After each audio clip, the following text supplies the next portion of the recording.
Chers amis, soyez la bienvenue dans cette nouvelle vidéo. La vidéo tant attendue. Si c'est pour la première fois que tu nous découvres, je te recommande d'aller suivre la vidéo précédente pour comprendre la logique et la direction de cette vidéo. Dans cette vidéo, nous allons voir l'analyse graphique. Nous allons voir ce que c'est que le graphique, les différents types de tendances que nous avons à travers la théorie de Dow, comment reconnaître la tendance, comment bien identifier la tendance à travers les trend lines, ok, à travers aussi la théorie de Dow. C'est quoi un breakout? C'est quoi un fake out? Quels sont les différents types de chandeliers japonaises? Et ensuite, je vais vous montrer une stratégie sur l'action du prix, tout simplement. Ensuite, nous allons voir les demandes zones et terminer avec les supply zones. Qu'est-ce que l'analyse graphique? L'analyse graphique, c'est tout simplement l'étude du mouvement du prix sur un graphique pour anticiper les mouvements futurs ou les futurs mouvements, tout simplement. Elle se repose sur l'idée que le marché laisse toujours des indices visuels.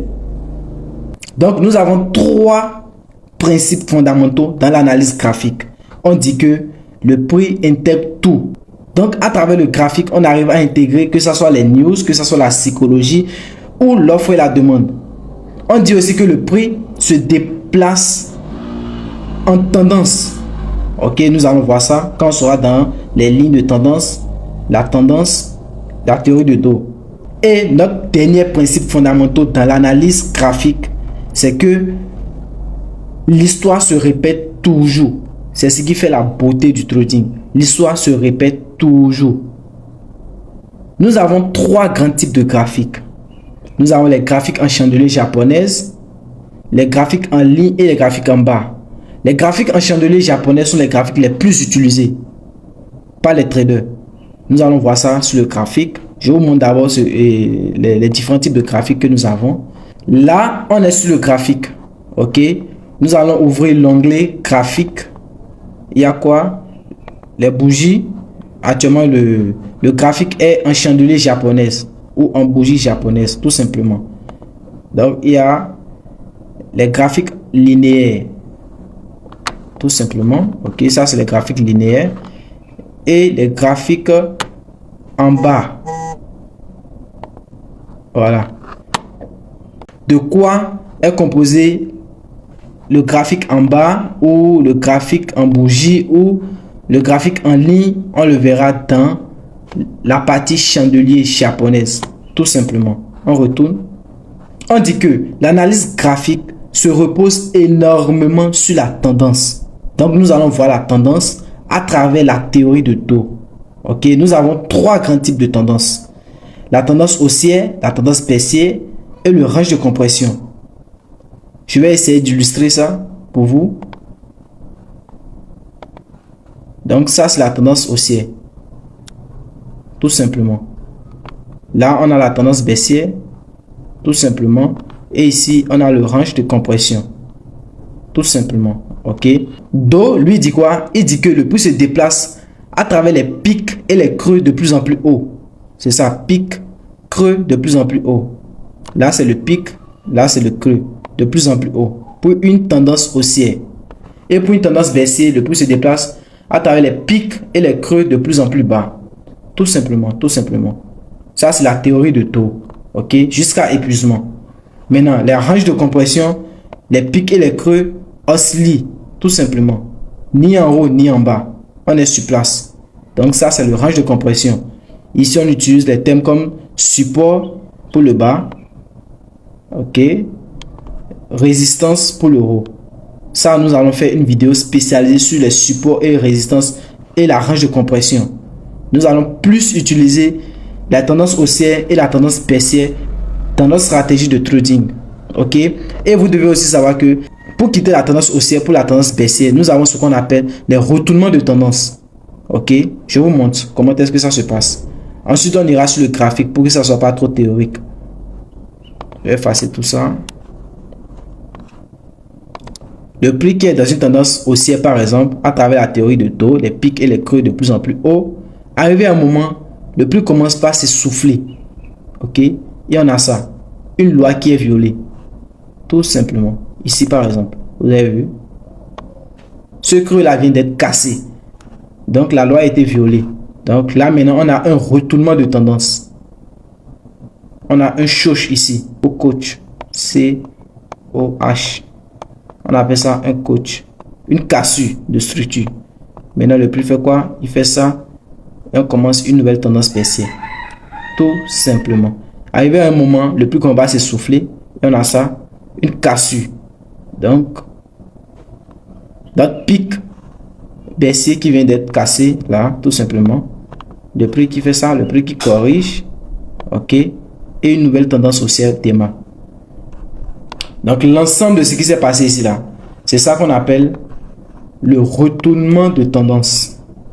Il y a d'autres, leur stratégie est basée uniquement sur ça.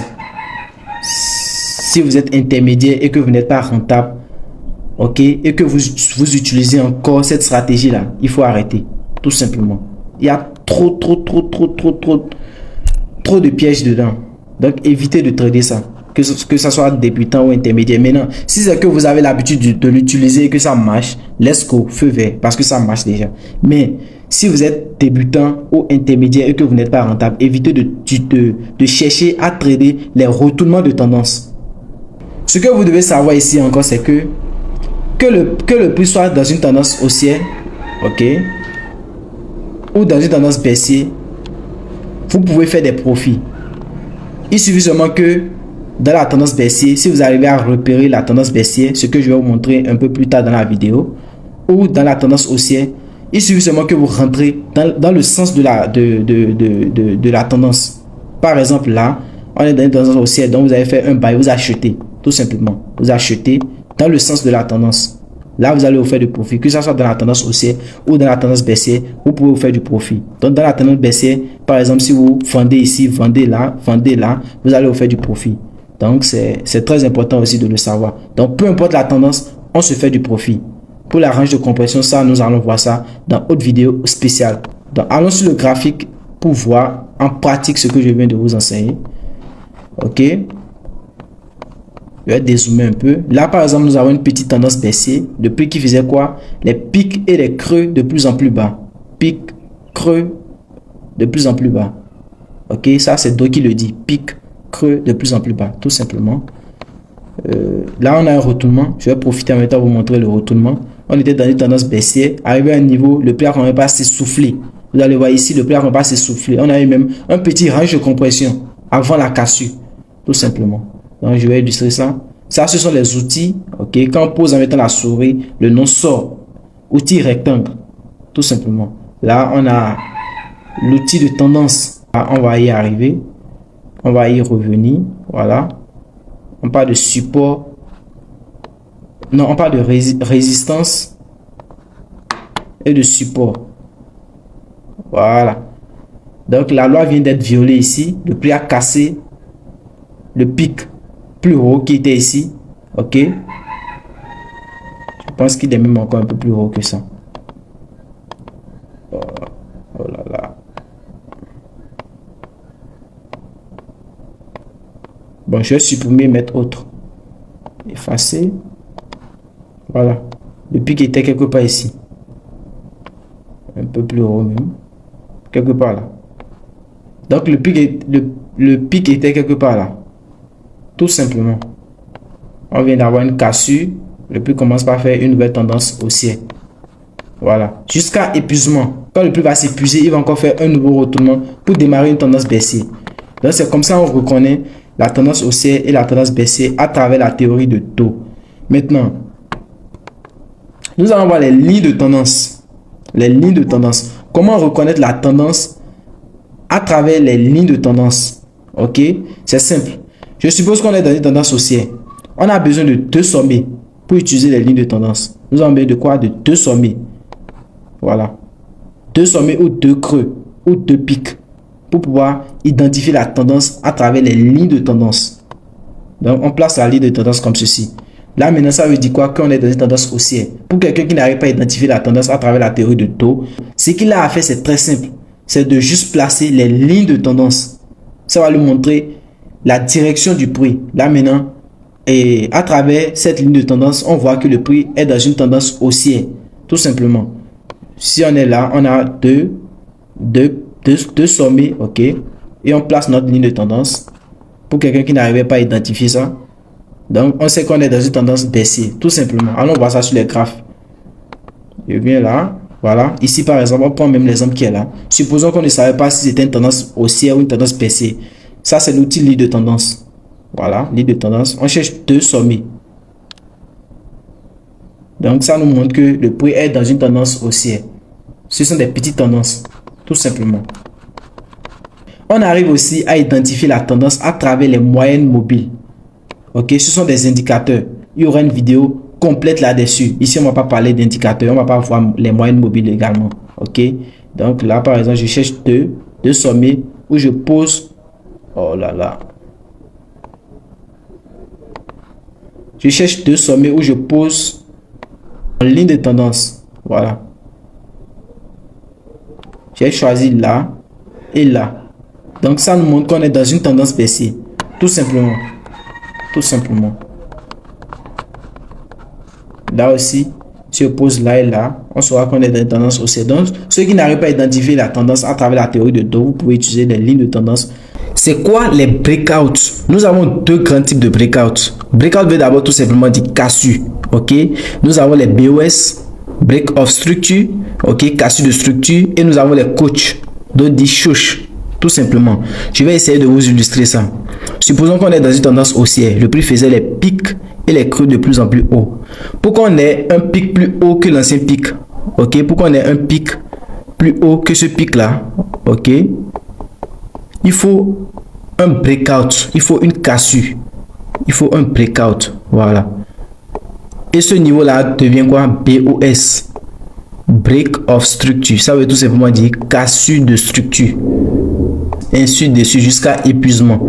Maintenant, quand on a l'épuisement, pour que le prix revienne dans haute tendance, dans une tendance baissière, là on est dans une tendance haussière actuellement. Pour que le prix quitte la tendance haussière pour la tendance baissière, on a parlé du coach, ok. Donc le prix fait ça, il casse, il viole cette loi là, cette partie là. Ça devient COH coach. Là maintenant on parle de quoi? D'une cassure de structure valide, tout simplement. Soit breakout, soit voilà, c'est une cassure valide en fait, tout simplement, tout simplement. Pareil pour la tendance baissière, le prix fait ça, pique et creux de plus en plus bas.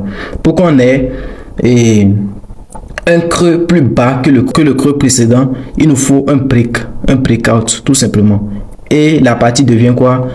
Le BOS, break of structure, cassure de structure, BOS. J'espère que le message est passé. Donc, on va effacer ça.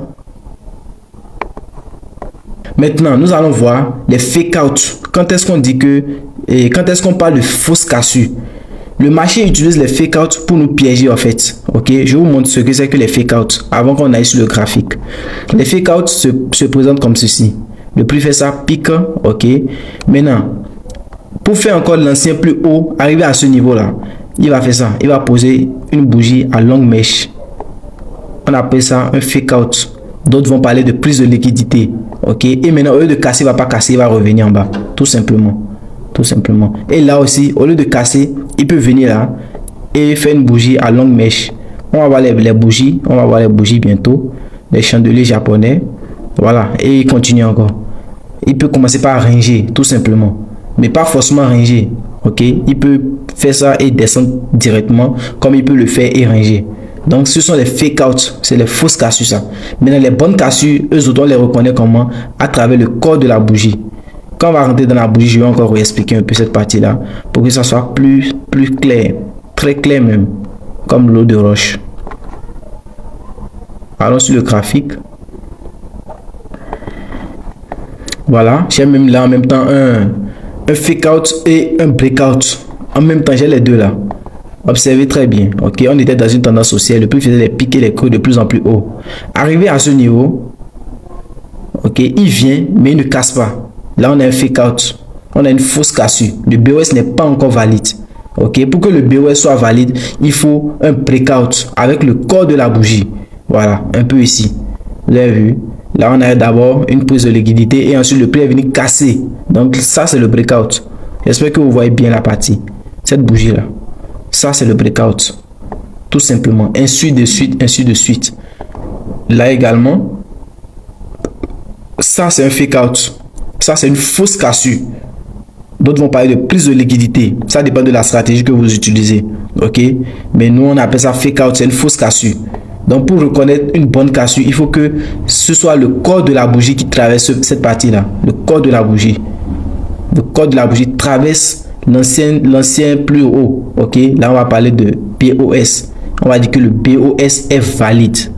C'est très important, c'est très important pour la stratégie. Donc c'est un peu ça pour une tendance baissière aussi. On va aller voir ça ici, ok. Là on a une bonne cassure, on a d'abord eu des fake outs là, fake out, ensuite une bonne cassure. Maintenant c'est après cette bonne cassure là que vous pouvez intervenir sur le marché, tout simplement. On n'intervient pas quand il y a de fausses cassures. Là par exemple vous avez vu, ensuite on a une bonne cassure. C'est quand la cassure est très bonne maintenant qu'on intervient sur le marché. Donc on va voir ça dans la partie stratégie, on va approfondir ça dans la partie stratégie. J'espère que le message est passé. On ne peut pas parler de graphique, de tendance, de breakout, de théorie de dos sans parler des chandeliers japonaises. C'est pas possible. La plupart des coachs même commencent par là. Mais je l'ai fait exprès. Pourquoi? À cause de notre stratégie. Et encore nous sommes dans une logique donnée. Tout simplement. Donc, les chandeliers japonaises ou encore bougies sont représentés par une mèche, un corps, prix d'ouverture, prix de clôture, tout simplement.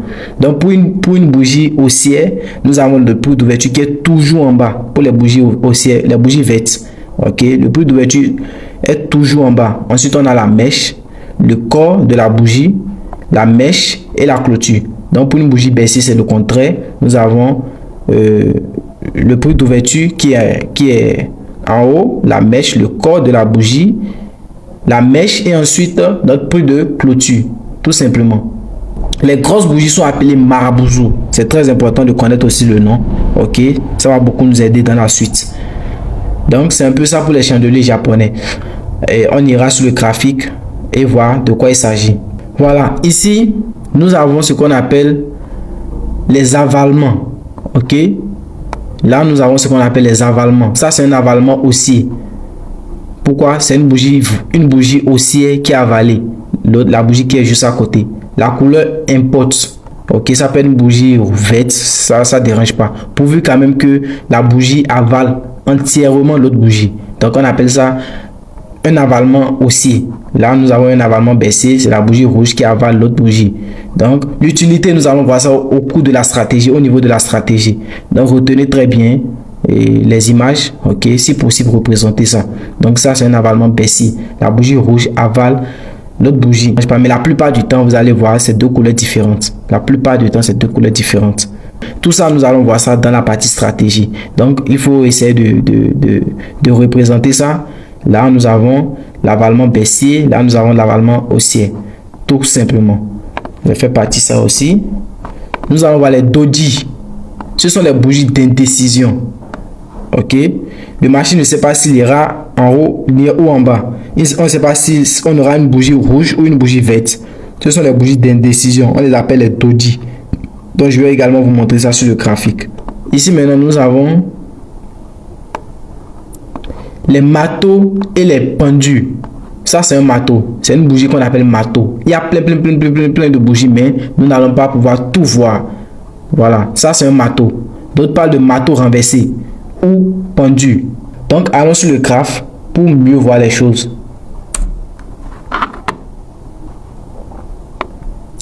Là par exemple nous avons un avalement aussi, tout simplement. Vous avez vu, le prix avalé avec le corps, c'est pas avec la mèche, avec le corps. Là on a un avalement baissier. Ok, on ne les repère pas n'importe où, hein. On va voir ça dans la stratégie. Mais là c'est juste pour vous montrer. Ça c'est un avalement aussi. Vous avez vu comment la bougie a très bien avalé l'autre, tout simplement. Avalement aussi.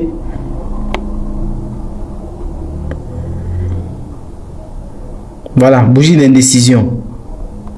Bon, là c'est un peu truc, mais la bougie d'indécision, voilà. Ça c'est les doji. Là on a un doji. Faut bien observer ça. Doji. Donc à force de venir sur le marché, vous allez pouvoir facilement les repérer. Ok. Voilà, ça c'est un pendule ou marteau renversé. D'autres disent marteau renversé ou pendule, tout simplement. C'est caractérisé par une longue mèche en haut. Donc c'est encore ça ici. On a un pendule là. Les pendules sont en haut. On repère les pendules en haut. Et les marteaux en bas. Ou les marteaux renversés en haut. Les marteaux simples en bas. Tout simplement. Les marteaux nous annoncent un début de tendance haussier. Et les pendules, un début de tendance baissier. Nous allons plus voir ça dans la stratégie. Je vais vous donner l'utilité, même si je le dis déjà. Voilà. Donc c'est un peu ça. C'est un peu ça pour les bougies.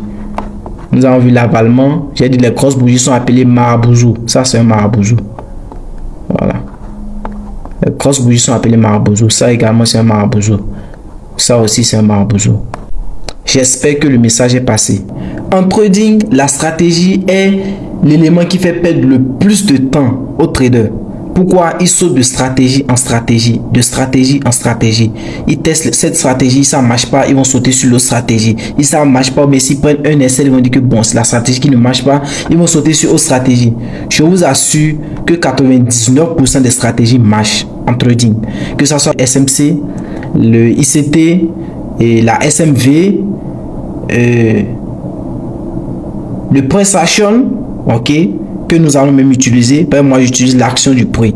Je vous assure, j'ai bossé toutes ces stratégies là, que ce soit même les retournements de tendance, ça crée plus de victimes même, les retournements de tendance, parce que en voulant trader les retournements de tendance, on fait du contre tendance, ok, on trade contre la tendance du marché.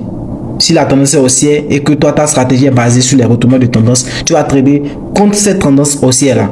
Si tu es sur une tendance baissière et que ta stratégie est basée sur les retournements de tendance, tu vas vouloir trader contre la tendance baissière. Si tu es peut-être intermédiaire, ok, et que ta stratégie marche, garde-la. Maintenant, si c'est qu'elle ne marche pas, prends l'intégralité. On n'augmente rien, on ne diminue rien.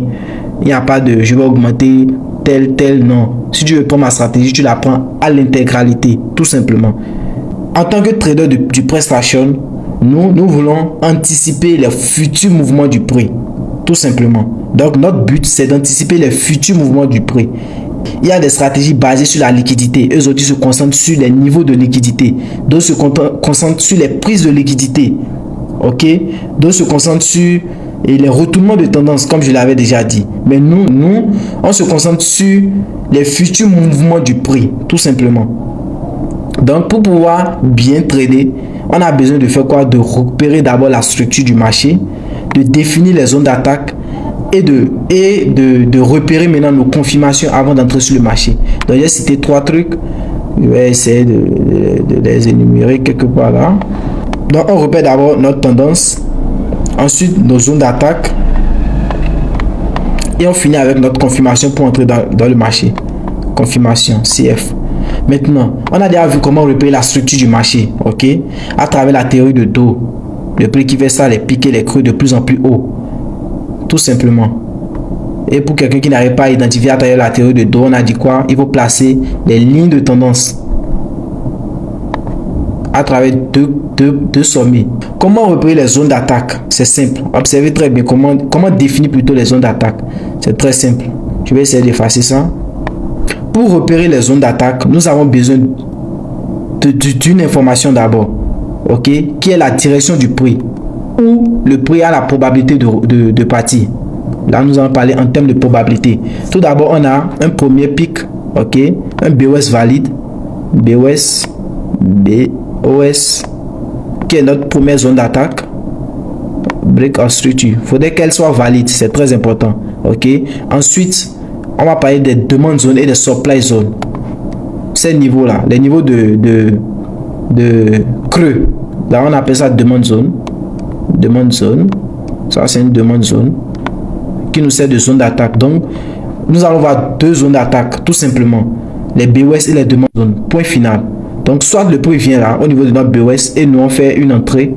On dit que le prix va continuer la tendance. Pour nous, elle va continuer, ou on l'attend ici pour dire qu'elle va continuer la tendance. Donc, on fait l'entrée ici. Maintenant, nous allons voir la confirmation un peu plus tard. Donc, je vais essayer d'illustrer ça aussi pour une tendance baissière.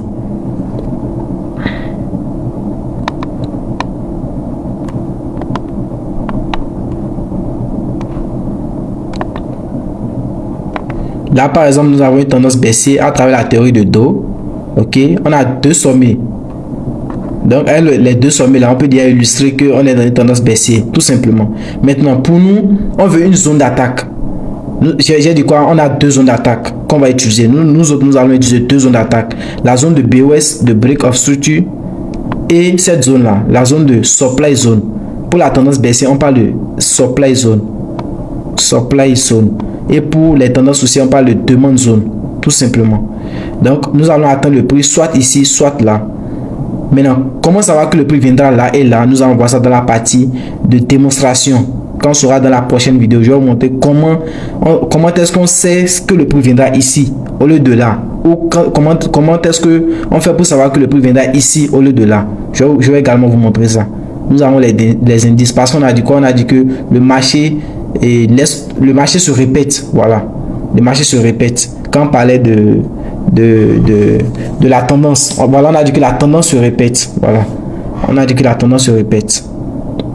Donc le prix fait ça. Pour nous, si le prix vient là, il va chuter. Ok. Pour nous, le prix va chuter. Ou là, le prix va chuter. Pour nous, c'est ça. Donc d'autres utilisent aussi les trend lines comme zone d'attaque, mais n'allons pas là-bas. On va juste retenir les zones de BOS et les zones de supply et demande. Donc pour zone d'attaque, on a vu les BOS baisser comme haussier et les supply zone et les demandes zones. Donc ceux qui prennent note, vous pouvez noter. Et les demandes zones. Maintenant au niveau de la tendance, on a parlé de la théorie de dos et des trend line.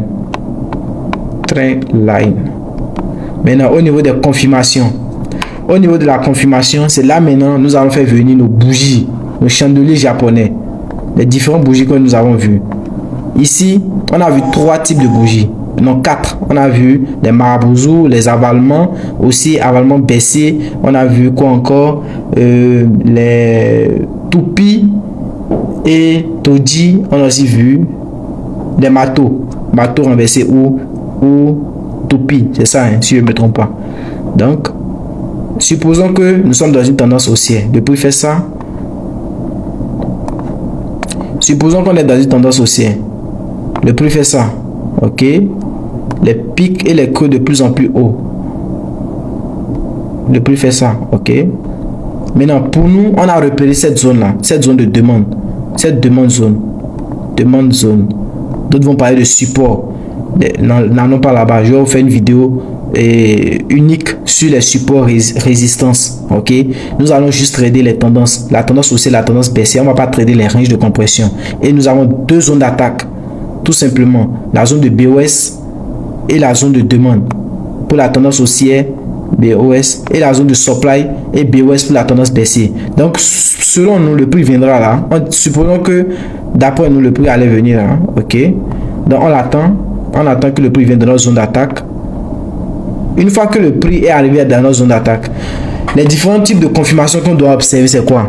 On a peut-être ça, une bougie verte, ok, qui est avalée par une bougie une bougie rouge qui est avalée par une bougie verte. Un avalement haussier.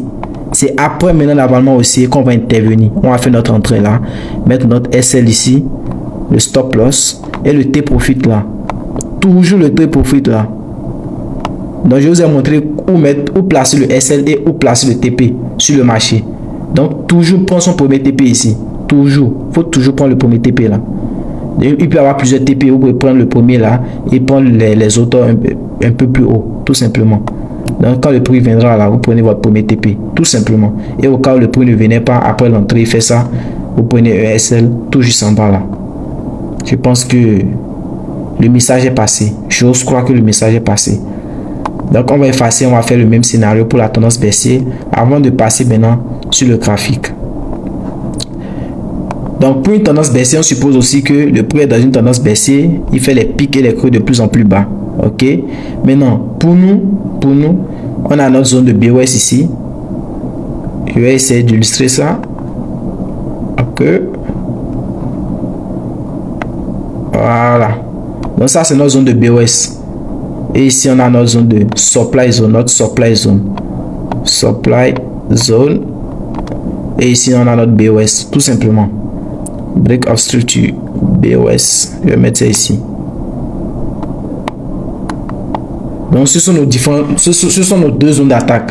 Et d'après nos informations, d'après ce que je vais vous montrer dans la vidéo suivante, on sait que le prix va descendre, arriver ici, au niveau du BOS. Donc, on fait quoi? On attend soit un avalement baissier, ok, avec une bougie verte qui se fait avaler par une bougie rouge, un marabouzo rouge.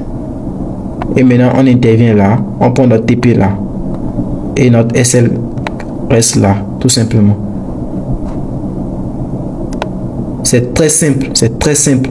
Et vu qu'elle est simple, je suis sûr que les gens vont pas l'utiliser. J'ai tradé les retournements fatigués et j'ai perdu énormément avec les retournements. Au finish, je suis venu sur le price action, l'action du prix sur le marché. Et c'est comme ça ça marche. Donc ça, c'est notre première confirmation. Ceux qui ne sont pas à l'aise avec ça, vous pouvez observer une indécision là. Ok, les bougies d'indécision que nous avons vues. Soit vous prenez une bougie d'indécision là, avalement, AV. Bon, comme j'ai commencé avec l'autre couleur, je vais effacer ça. Donc, soit on observe un avalement,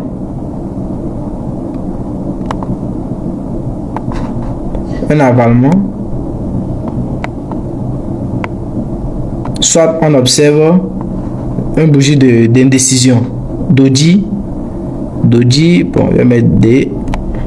Soit nous observons encore quoi, pour une tendance baissière, on a parlé de marteau renversé, ok, et c'est dans le même unité de temps. Il n'y a pas de, on va diminuer d'unité de temps. Si vous avez repéré la structure en H1, la confirmation vous le prenez en H1. Si vous avez repéré la structure en M30, la confirmation vous la prenez en M30. Si vous avez repéré la structure en M15, la confirmation vous la prenez en M15. Je pense avoir été clair là-dessus. Donc au niveau du backtesting, on va encore approfondir ça. Je vais encore vous montrer quelques secrets là-dessus dans la stratégie. Donc nous avons ça, les marteaux renversés, ok, comme confirmation, tout simplement pour la tendance baissière. Pour l'autre tendance, c'était ça, c'était les marteaux tout court ou pendule, marteau renversé ou pendule.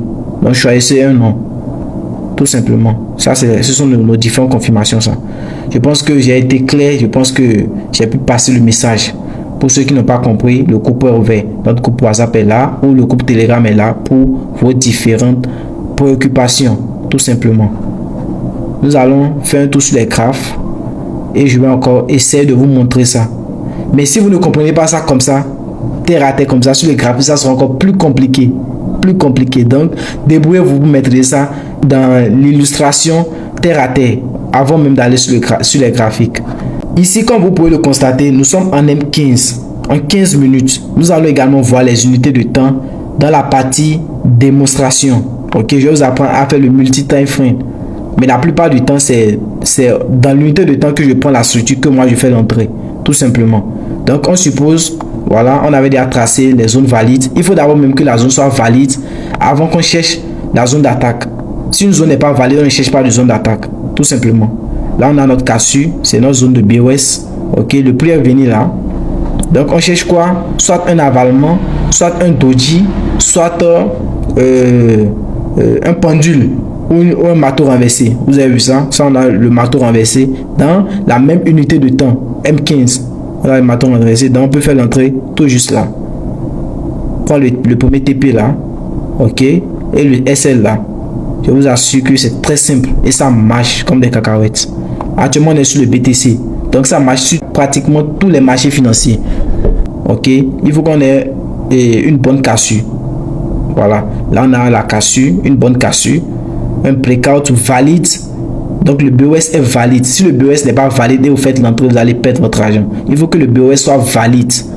Donc, là, nous avons le BOS qui est valide. Ok. La cassure. On a d'abord le fake out, on n'a pas interagi. Maintenant qu'on a une bonne cassure, maintenant on peut interagir. En faisant quoi? En cherchant soit une bougie de retournement dans la zone et notre SL un peu plus haut, tout simplement. Vous avez vu ça, c'est un doji. On pouvait entrer quelque part là et mettre notre SL quelque part là. Avec un peu de patience, le prix est revenu. Vous allez voir, le prix est venu. tout simplement. Donc pour quelqu'un qui était entré là, avec un SL là, vous avez vu, le prix a fait arranger un peu, mais il a fini par toucher notre TP, tout simplement. Là également, comme on peut l'observer, ok, au prix actuel du marché, on a une note BOS qui est valide. Faut voir la précision du BOS. Donc soit on attend le prix venir là, dans notre zone de BOS ou notre supply zone. Le BOS est valide, donc arrivé là on fait tout simplement quoi, un sell. Mais avant de faire le sell, on attend d'abord notre confirmation, soit un avalement, soit un doji, soit voilà. Je vous dirai également comment être sûr que non, sur ce marché là, c'est telle confirmation qu'il faut prendre. Sur ce marché là, non, c'est juste le BOS qu'il faut attendre. Sur ce marché là, non, c'est juste les supply zones qu'il faut attendre. Sur ce marché là, ça nous allons voir ça dans la partie démonstration, quand nous allons faire le backtesting. Rendez-vous pour une prochaine vidéo. Si vous avez aimé, abonnez-vous, likez et partagez la vidéo. Merci.